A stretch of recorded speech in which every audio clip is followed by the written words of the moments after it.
Okay, here is our Squirtle Sketch. This is a little Pokemon character, and I start off with his head. It's about the same size as the body, so we've got a sphere for the head and a sphere for the body, but the body comes into the head, and I'm just trying to get those proportions close. And then the head is almost the shape of a helmet, where it comes down to the bottom like quarter, and then it flares out just slight, and then you've got the shallow mouth at the bottom quarter again, and it just kind of V's down in the middle. So you see I use that center line to help me get that correct. And then I'm going to look at that little arm that comes into the body and comes outside of the head space as well. So we've got half and half, and it's just a nice oval. I want you to try and get those fingertips about the right height on the head, and then the arm drops below the chin.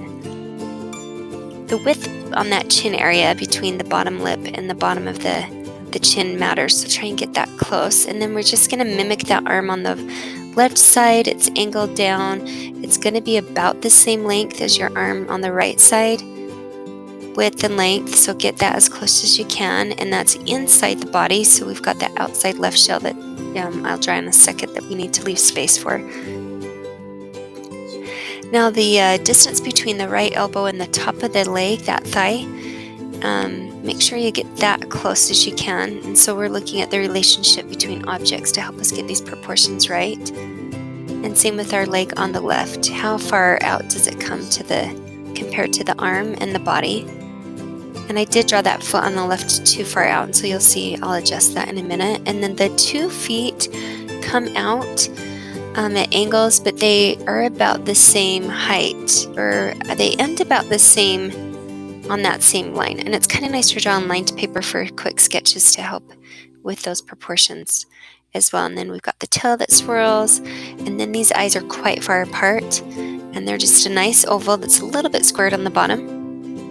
We want to make sure they are about the same size, as close as we can get. And then like I said, the space in between is quite wide, but the space between the outside of the eyes to the outside of the head on the left and right side is quite narrow, and that will help. And also make sure you've got this nice big round forehead. We want to keep that space and that shape there.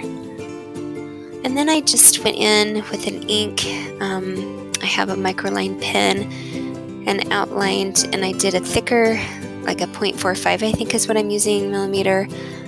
And then I'm going to go back through, and I'm not adding color, which I don't know, I love adding color, but I just want to do a quick sketch. So to add the values, I'm using a tiny fine tipped pen, like a 0.25 when I add my lines.